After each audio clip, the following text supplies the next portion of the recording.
I wanted to go into the Navy, Women's Navy first of all, but they didn't have it well organised, and so I decided on the Air Force. So I went into the Air Force, and I was there for 4 years. Well, everybody was signing up. Yeah. And, you know, you didn't have any pals left. Everybody was on the go. They all wanted to go. And I remember my mother saying to me, don't go away too far.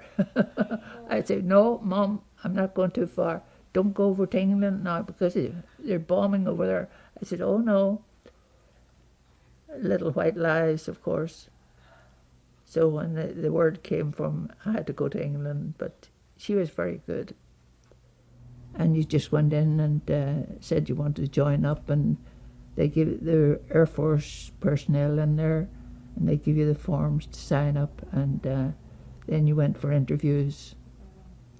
They'd call you in a couple of days or a week and to go for an interview, and then you decided what you want to do in the Air Force, and then maybe you wait another couple of weeks or a month, and you get notification to go to.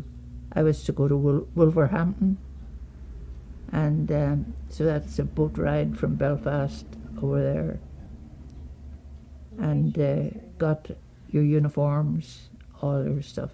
Uniforms was funny because the skirts were way down here, and nothing fitted, you know. You went to this huge place, and there's millions of skirts, jackets, everything, you know. But we all had to go to a tailor and get them all fixed. That was the place where you got your inoculations and your shots and everything like that.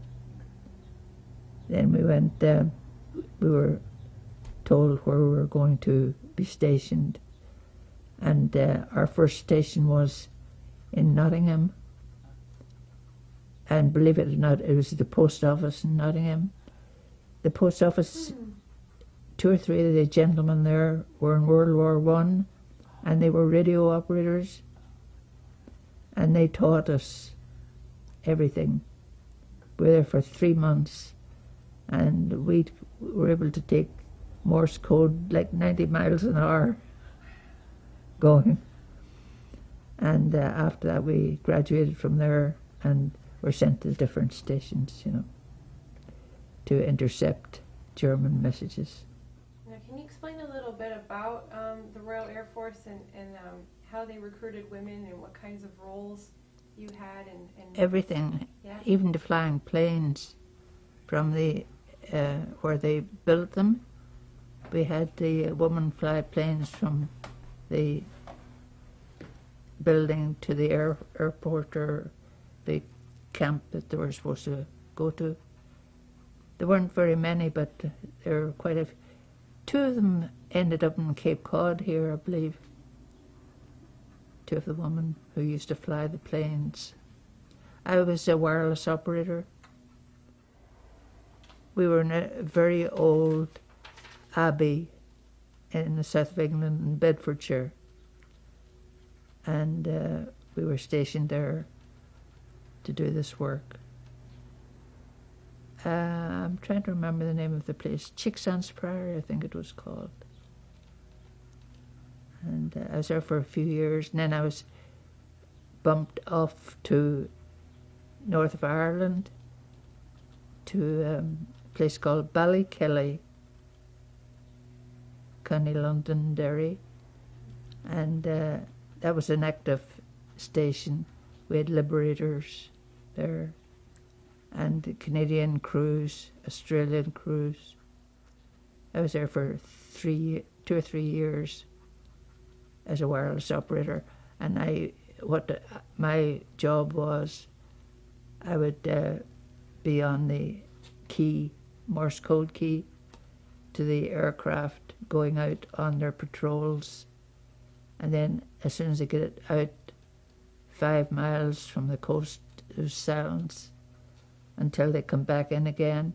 And then they'd contact me, and I would bring them in a direction finding apparatus. It was exciting. It was very nice. A friend of mine lived. She was an English girl, and she lived in Manchester. So whenever we went visiting her parents, we'd get lifts from the liberators that are going over there. We had a good time. We worked hard, but we had a good time. What struck me most was when I was in Bedfordshire, and we'd take the train up, it's a local train, every night to dance at the Covent Gardens. And it used to be just crammed with Air Force and all nationalities in the world was there. And I went there I remember one time with a few girls from the camp. We were going to see Christmas pantomime or something like that. And we got there, and they didn't have any tickets left. They were all sold out.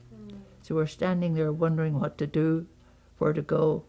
And this couple, this man and his wife, came up and handed us our tickets. And we were, they were going to go and see the pantomime, and still they give us their tickets and to enjoy ourselves. We did. We sat there, and in the middle of it all, the sirens went.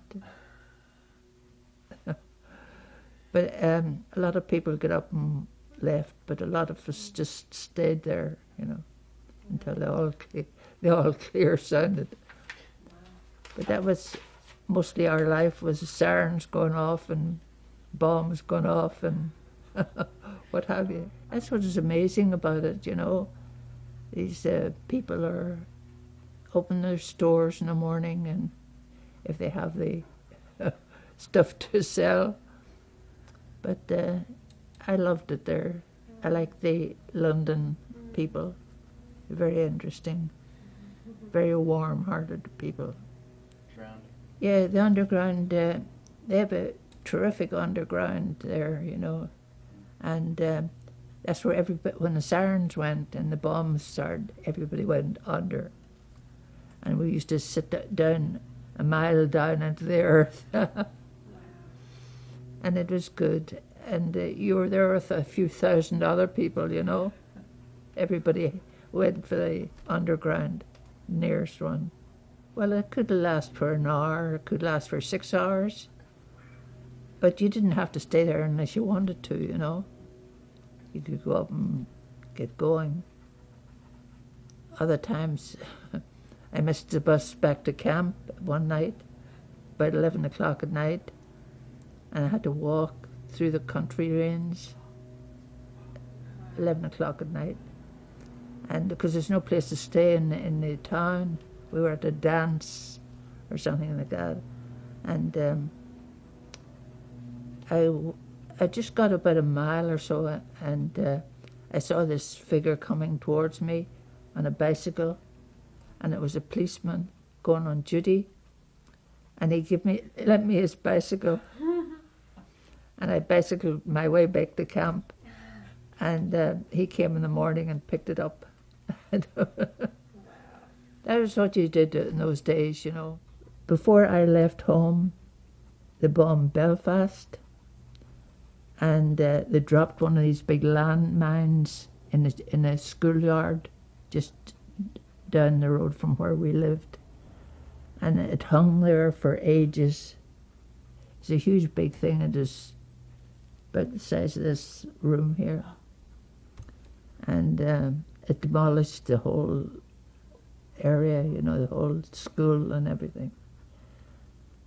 And in those days, those nights, my mother and my sister and I and neighbours along had to go across the road to the fields and sleep in the fields at night. We had to get out of the houses, and that's where we spend our nights, sleeping in the fields, in the ditches, It is safer there than They bombed the houses. Wow. We'd been through quite a bit.